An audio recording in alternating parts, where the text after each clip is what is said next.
네, 오늘 썰전 인터뷰에서는 지난 일요일에 서울시장 출마 선언을 했습니다. 더불어민주당의 송영길 예비후보를 스튜디오에 모셨습니다. 어서 오세요. 네, 안녕하십니까. 일단 내가 서울시장에 나가야겠다. 결심한 이유는 뭡니까? 서울은 대한민국의 수도입니다. 예. 저희 민주당으로서는 지난 대선 때 최선을 다했지만 0.73%로 석패를 했습니다. 47.8%의 이재명 후보를 지지했던 모든 국민들이 낙담해있습니다. 이분들이 다시 희망을 가질 수 있도록 서울시장을 꼭 탈환해야 될 소명이 저희 민주당에 있다고 생각합니다. 예. 또 서울 자체로는 지금 오세훈 시장이 이번에 4선에 도전하잖아요.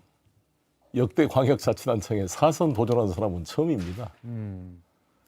새로운 아이디어와 새로운 발상으로 클래스가 다른 국제도시 서울을 만들 수 있는 비전 있는 후보가 필요하다고 생각합니다. 예. 저는 가장 준비된 후보라고 생각합니다. 가장 준비됐다고 하시는데 그러면 서울시장에 내가 나중에 나가야지라는 생각은 혹시 당대표 때부터 하셨었나요? 그런 생각을 할 수가 없었죠. 왜냐하면 이재명 후보를 당선시키면 이재명 정부를 뒷받침하기 위해서 당을 제가 8월 30일까지 당대표 임기거든요. 아, 그렇죠. 원래. 오히려 제가 선대위원장으로 서울시장 선거를 이길 수 있도록 도와줘야 되는 입장이었죠. 그런 생각을 할 수가 없었는데. 결심이 오래됐다고 볼 수는 없는 거네요. 당연히 그렇죠. 최근에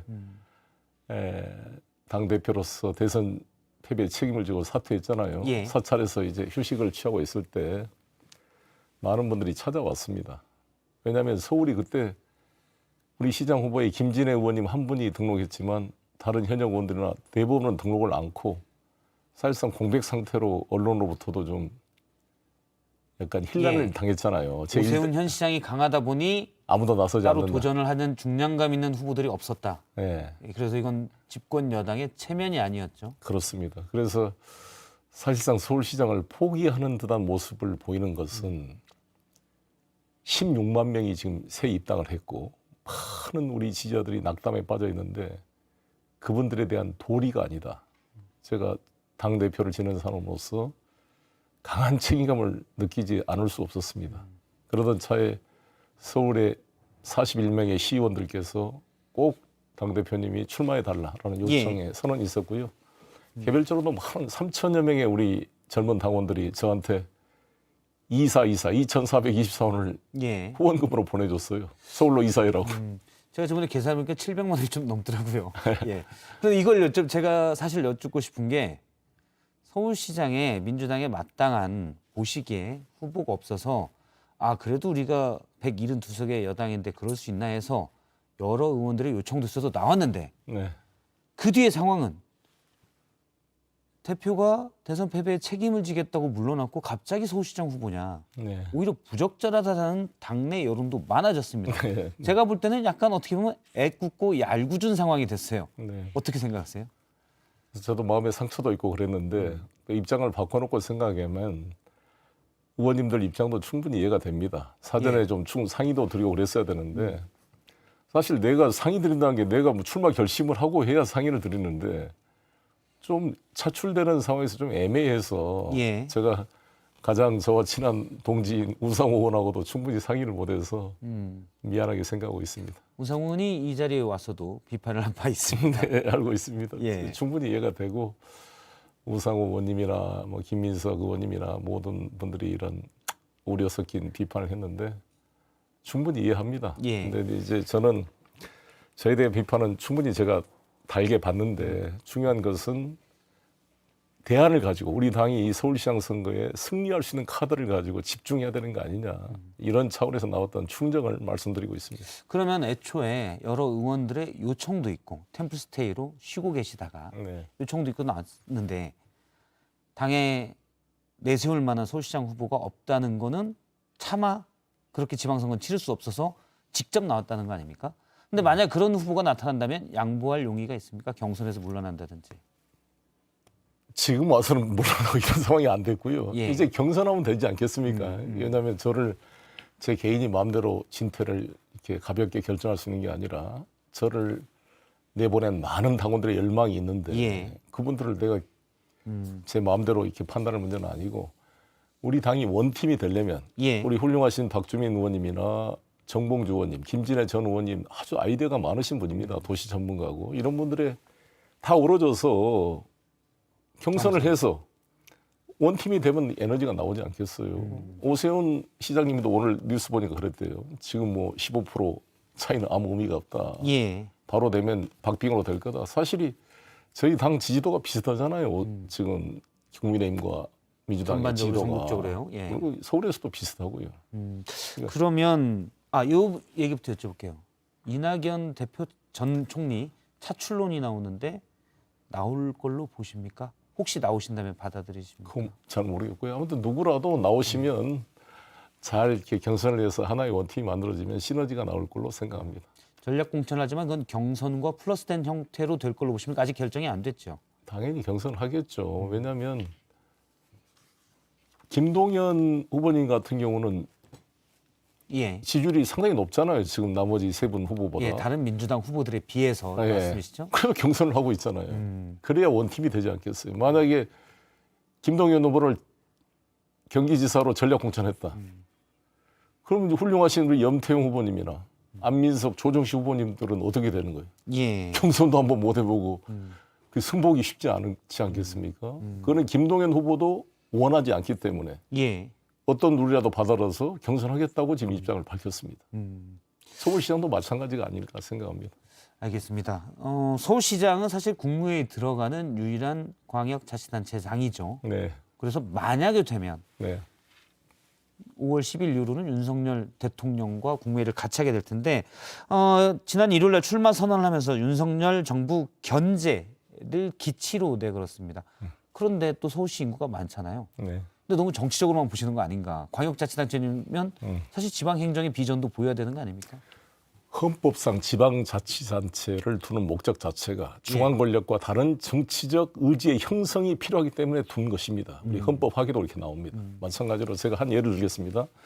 제가 인천시장 때 이명박 정부가 인천국제공항의 49%의 지분을 해외에 매각하려고 시도했습니다. 예, 그랬죠. 제가 공개적으로 반대했습니다. 지금 인천국제공항의 자산 가치가 그때는 한 12조밖에 안 됐어요. 이거를 매각하면 앞으로 30조, 40조로 커나갈 무한한 가능성이 있는 세계 최고의 공항을 왜 매각하겠다는 것이냐. 강력히 반대해서 많은 또 의원들이 동조해서 이게 좌절을 시켰습니다. 이런 게 견제입니다. 송도 영리병원 추진했습니다. 그것도 제가 현실성이 없다고 이렇게 예, 예. 견제를 했습니다. 대신 협력은 했습니다. 뭐냐. 세계 녹색 기후 기금 GCF라 그린 클라이미트 펀드라는 예. 엄청난 조직입니다. 그거를 유치하는데 이명박 대통령과 제가 긴밀히 상호 협력해서 독일과 경쟁해서 승리를 했습니다. 기념비적인 사건입니다. 지금 송도 경제자유의 GCF는 500명의 국제 직원이 있는 예. 우리나라 최대의 유엔 기구입니다.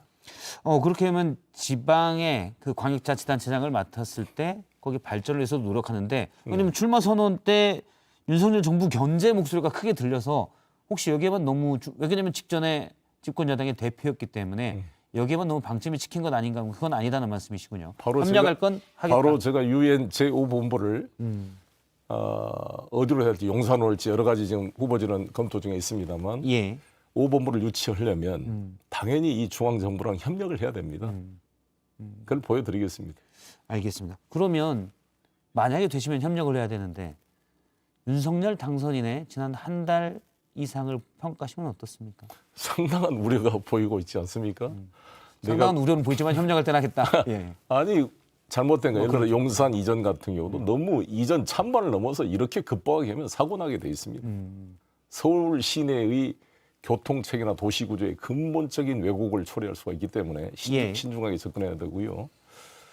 그다음에 이제 내각 구성이나 여러 가지의 정말 체크해야 될 점이 많기 때문에 우리 국민들께서 윤석열 정권 교체를 했지만 윤석열 후보를 찍은 분들도 걱정을 많이 하고 계십니다. 송영길 같이 합리적으로 그래도 경륜이 있는 예. 5선 국회의원의 서울시장이 된다면 윤석열 당선인은 정치를 처음 해본 거 아닙니까? 여러 가지 상호 견제할 것이 있고 협력할 것이 있을 것이라고 생각이 듭니다. 이 같은 당 소속의 오세훈 시장이 윤석열 후보의 당선인 이제 대통령이 되실 텐데 취임하면 거기에 거슬리는 말을 하기가 쉽지가 않습니다. 권력의 구조 속성상. 예. 그러나 저는 자유롭게 민심을 가감 없이 전달할 수 있는 입장이다 이런 말씀을 드리겠습니다. 뭐 국무회의에 그러니까 윤석열 국무회의에 송곳이 하나 들어가야 된다는 말씀이시네요. 국무회의- 그건 내가 적임자다라는. 그렇습니다. 그게 윤석열 후보의 실패를 윤석열 정부의 실패를 막는 쓴 약이 될 것이다 이렇게 생각합니다. 그러면 서울시장 후보로 지금 나서고 계시잖아요. 네. 앞서 이제 유엔 제5본부 유치 네. 이것도 있는데 다른 혹시 뭐 가장 역점을 두는 또 다른 정책 같은 건 있습니까? 부동산 정책이 핵심 아니겠습니까? 부동산 정책은 세 가지로 조세 정책과 공급 정책과 금융 정책으로 나눠지는데 조세 분야를 징벌적 수단으로 너무 조세를 과도하게 운용한 면이 있습니다. 이것을 현실화시켜야 됩니다. 그래서 제가 1인 1주택에 대해서는 종부세, 초고가 주택을 제외하고 사실상 폐지하겠다. 예. 양도세 중과 유예하겠다 이런 말씀도 드렸고 저는 당 대표 시절에 종부세 9억 면세점을 9억에서 11억으로 올리고 양도세 면세점을 9억에서 12억으로 올리는 예. 세법 개정안을 우리 당내 강경파 의원들의 반대에도 불구하고 통과시켰습니다. 물론 일부 지층의 반발도 컸죠. 그렇습니다. 그런 것에 대한 서울 시민들의 신뢰가 있다고 생각합니다. 뭐 공급 대책은 용적률 500% 인상을 비롯해서 재건축에 신속한 처리들이 있는데 이것이 재건축 조합의 비리나 개발업자들의 이익으로 돌아가지 않고 이 개발 이익을 시민 전체에게 돌려주는 새로운 시스템을 제가 준비를 했습니다. 그걸 보여드리겠습니다. 그 새로운 시스템이 뭔가요? 그동안 누구나 집 프로젝트로도 말씀드렸습니다만 이렇게 집값의 10%만 있으면 자기 집을 갖게 할 수 있는 건데 그게 뉴스테이와의 비교를 해보면 됩니다. 예. 지금 뉴스테이가 8년 의무 임대기간 끝나고 나면 분양을 하는데 시가 분양을 해요. 그럼 8년 동안 2배 이상 늘어난 집값의 차익을 부동산 업자들이 다 가져가는 겁니다. 예. 근데 송영길이 제가 하는 누구나 집 프로젝트는 최초의 분양 가격으로 다 거기 살고 있는 주민에게 그 이익을 돌려주는 거기 때문에 혁명적인 차이가 있다. 짧게 시간이 생각합니다. 거의 다 돼서 제가 짧게 요걸 물어보겠습니다. 네. 앞서 이제 분양 수익의 어떤 집값이 올랐을 때 차익을 뭐 환수한다거나 아니면 다른 나눈다거나 예. 오세훈 시장도 다 하고 있거든요. 아니요, 그렇게 되지 않습니다. 뉴스테이를 제가 비교해서 말씀드렸잖아요. 근본적인 차이가 있고 용적률 향상에 대해서도 세입자들에게 이게 분양권을 주는 것은 근본적인 차이가 있는 것입니다. 알겠습니다. 뒤에 경선에서 전략 공천과 경선이 혼합된 방식 뭐가 될지 아직 결정이 안 됐지만 되면 또 모셔서 네. 얘기를 또 들어보도록 하겠습니다. 네, 네, 감사합니다. 송영길 예비후보와 얘기 나눴습니다. 고맙습니다. 네, 감사합니다.